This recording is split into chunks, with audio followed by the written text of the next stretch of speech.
Coming up on Hoosier Sports Night, March will be here sooner than you think, but women's basketball is taking it one game at a time with a familiar foe on the home court. Week 2 of our interview series with Fred Glass. This week, we find out just how important facilities are to the plan that Glass has for Indiana athletics. This is Hoosier Sports Night.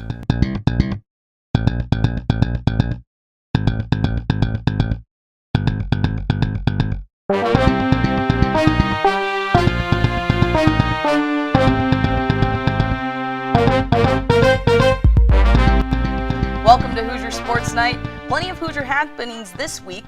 I'm Juliana Sherry, welcoming Griffin Weinberg to the desk. The Hoosier Sports Desk is not the only place where changes are happening at Indiana. The IU men's basketball team is adjusting to a roster without OG Anunoby as they hit the heart of the schedule in a crucial conference match for the Hoosiers against Michigan on Thursday. Basketball reporter Jordan Burroughs didn't want to miss this game, especially with the Hoosiers on a 3-game winning streak heading to Ann Arbor. The last time Indiana took on Michigan was in the Big Ten tournament, and the Wolverines beat the Hoosiers on a buzzer-beater shot.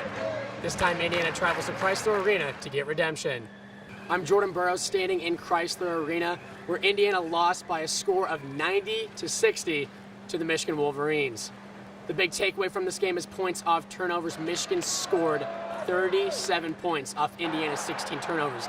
Indiana had 8 turnovers in the first half and then another 8 in the second half. Meanwhile, Michigan had 8 turnovers the whole game, and Indiana was only able to score 6 points off of those turnovers.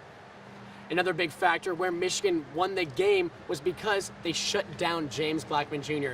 Blackman Jr. coming off a huge game for Indiana against Michigan State. He put up 33 points, and in this game he played 33 minutes, had 3 shots and 4 points. Michigan did a good job shutting down James Blackman Jr. In the press conference, head coach Tom Crean of Indiana was thoroughly disappointed with his team, and he talked about the lackluster defense and how it impacted the whole team's performance for the entire game. Still, at no point in time in the game was our aggressiveness defensively ever enough to stem the tide. It wasn't the offense when we shoot 54%. It was definitely a lack of aggressiveness, and there's no excuse for it, and I don't have one. Surprisingly, Indiana shot 55% from the field, and Rob Johnson had 14 points and Thomas Bryant had 13. They were the only 2 starters for Indiana to be in double figures. Looking at the other team, the Michigan Wolverines, all 5 of their starters were in double figures, and Duncan Robinson was in double figures as well off the bench. Indiana sent Michigan to the free throw line 12 times, and they shot 17 of 24 from the line. Indiana, on the other hand, was sent to the line 4 times and shot 5 of 8 from the free throw line. Indiana is a 3-point shooting machine usually, but Michigan, having the worst 3-point defense in the Big Ten, had more 3-pointers than Indiana did. Indiana was 7 of 13 from the 3-point line, and Michigan shot 11 of 20 from the 3-point line. The Hoosiers' next test will be this Sunday at 6:30 p.m. as they will travel to Evanston to play the Northwestern Wildcats. For IUS TV Sports, I'm Jordan Burroughs. This is the second game without OG. This past Saturday, Indiana held off Michigan State 82-75. James Blackman started the night off hot, hitting 4 3-pointers in a row in the first half of the game. He finished the night with a career-high 33 points, while Thomas Bryant led the team with 6 rebounds and Josh Newkirk led with 5 assists. Indiana excelled defensively, forcing Michigan State to turn the ball over 12 times, allowing the Hoosiers to score 23 points off of turnovers alone. The Hoosiers have 10 games left until the Big Ten Conference Tournament. Up next for the Hoosiers is a road trip to the Windy City against Northwestern. The men aren't the only team getting it done on the hard court. Even though both teams lost at home already in conference play, both the men and women appear to be hitting a midseason stride. Last week, Purdue was in town, putting the Barn Burner Trophy back in the Hoosiers' possession. It's the 3rd consecutive home victory for Indiana over Purdue. The Boilermakers only allow 55.7 points per game, but the Hoosiers scored 70, joining Northwestern and Stanford as the only teams to score 70 or more against Purdue.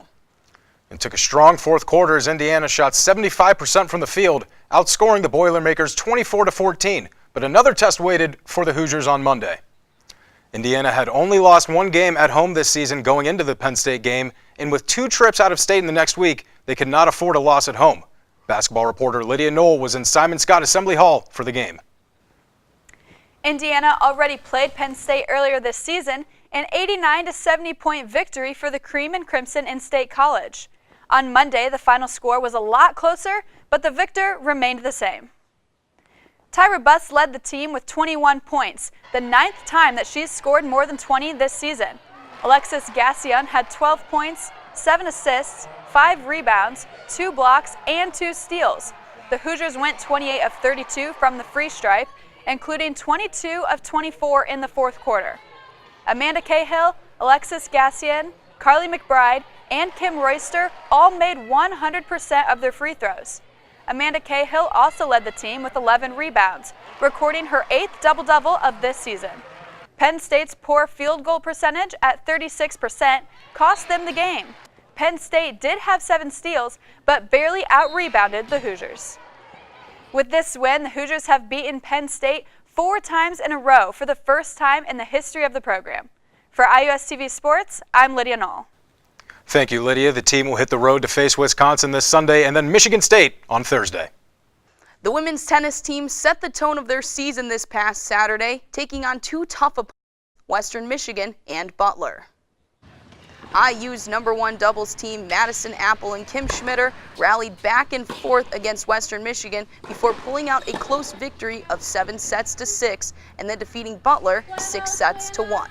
In the #1 singles match, Madison Apple had no issues taking on Western Michigan's Melina Liuba-Mirova, finishing 6 points to 4, and later in the day, defeating Butler's Bailey Paget with a final score of 6 to 1. The Hoosiers dominated in both their singles and doubles matches throughout the day, winning 7-0 against both teams, giving the women's tennis squad a convincing 2-0 start to the season.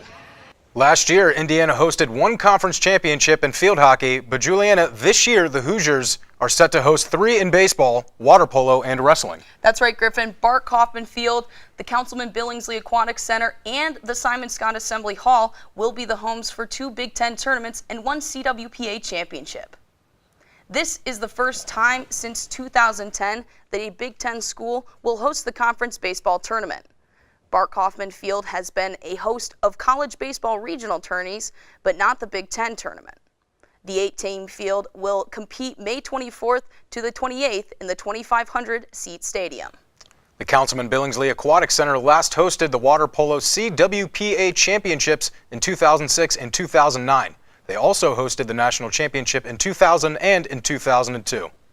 Wrestling will cover the floor of the Hoosier Basketball Arena for the first time in 12 years this March. Spectators will fill the 17,222 capacity stadium on the 4th and 5th to find out who will advance to this year's NCAA championship in St. Louis. Indiana wrestling returned to the home mat against the Golden Gophers of Minnesota over the weekend, hoping to get its first win in the conference dual meets. Brooklyn Davis, who will be covering wrestling for us this season, was at University Gym to see if the Hoosiers could get a victory.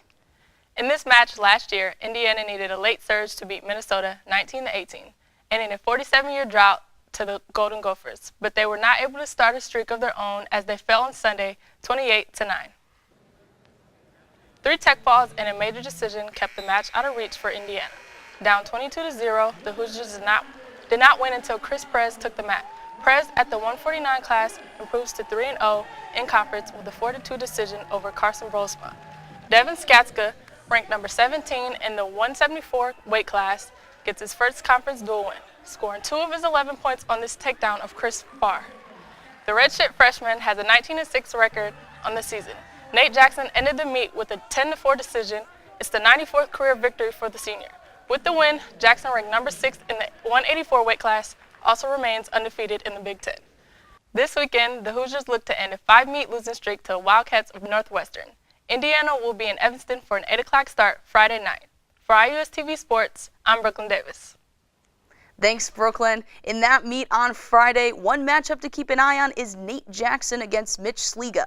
The two met earlier this year at the Midlands Championships, with Jackson taking the major decision 14-3 at that meet. This week on Hoosiers, Nate Jackson talked with us about the season and some of his expectations.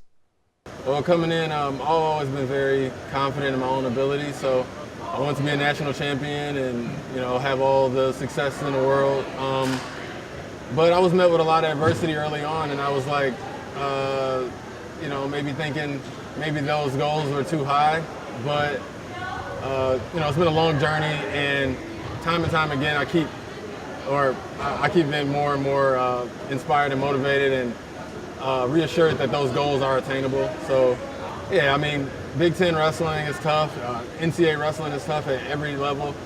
And I was kind of shell-shocked early, but now I see my goals and being able to be in a position that I can actually meet those and they're feasible goals. And so when I speak them out, like I don't look crazy. But early on, it was like when I said it, sometimes I didn't even believe it. And being here, it's good to look back on those times and kind of connect with the younger guys to just continue to, you know, press forward toward your goals because they are attainable if you put in the work. Well, what I wanted to be is just a caring person. I want to be a role model. Just being able to connect with the younger guys and, you know, so they can build their own legacy.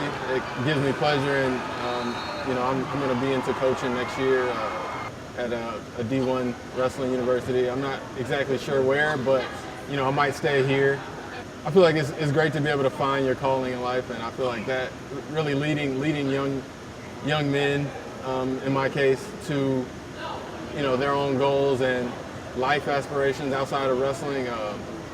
That really gives me pleasure. So I kind of, you know, figured out at NCAA is that having all the talent in the world is not going to be what gets you over that hump. The hump being, you know, winning the national title, because I'm at a place where, I feel like on my worst day, I can place at a tournament. You know, I don't think that's going to be the thing. I think it's going to be more, what am I doing in those situations? Like even today we had 20 seconds left, and if I get a takedown, I get the major, and I'm wrestling hard to get that takedown, but I didn't get it. And, you know, I take that personally because, you know, I might be down a point at NCAAs and I need a takedown in this amount of time, and, you know, my body might not be feeling 100%, but, you know, in the end of the day, the results is what the results are gonna last, and not what happened in the match. This year's a new year, and it's like I gotta keep building so I can reach my goals, and it's to be NCAA champ this year. So, you know, whatever changes I have to make from now until then, I have to be willing to make them, and, you know, let the cards fall where they may after that. Your next chance to see the Hoosiers on the home mat will be this Sunday when they take on Nebraska at 2 p.m. in University Gym. Neither the men's or women's basketball teams will be in Assembly Hall this weekend, but there are plenty of other IU events to go out to. Yeah, Griffin, and when you head out to those events, you get those sweet, sweet Crimson Guard reward points. That means so many prizes that you can get your hands on. So here's a look at some of those events you can get out to this weekend.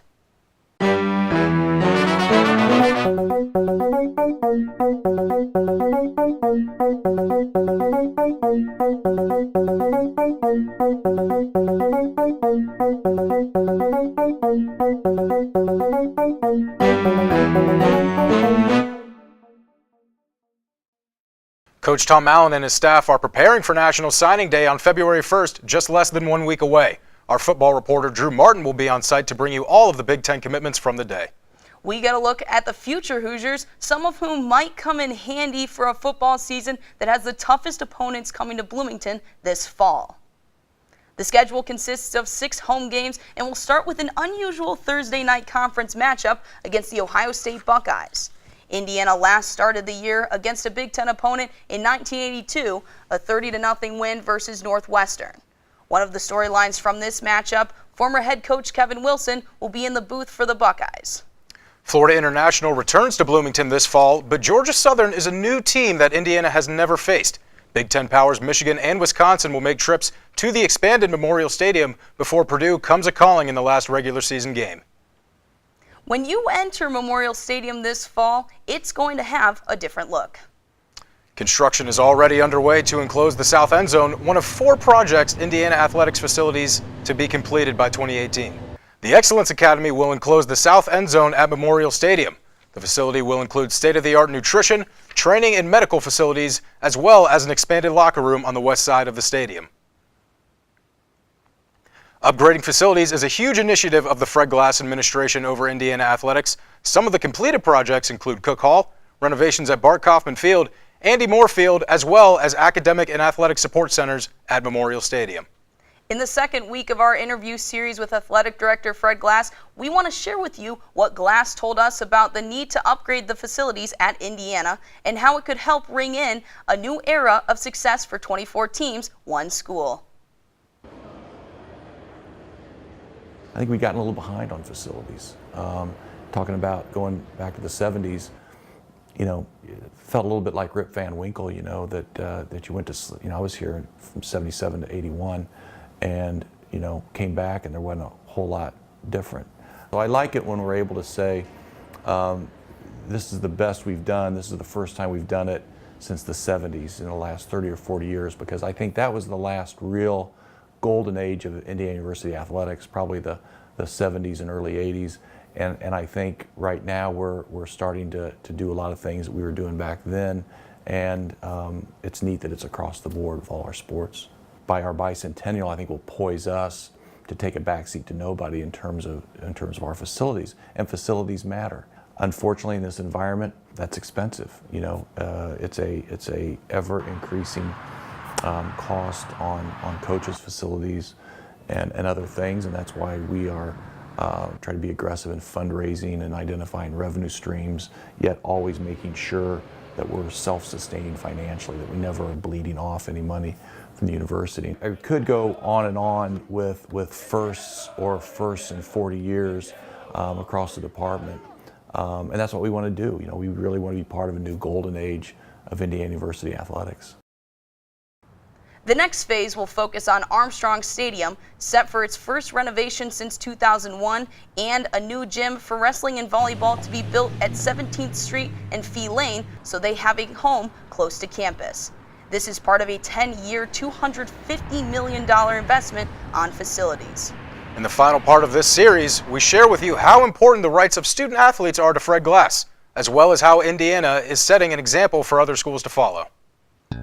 Don't forget to like our page, IUSTV Sports, on Facebook, and follow us on Twitter at IUSTV Sports. And for Juliana Sherry, I'm Griffin Weiberg. We'll see you all next week.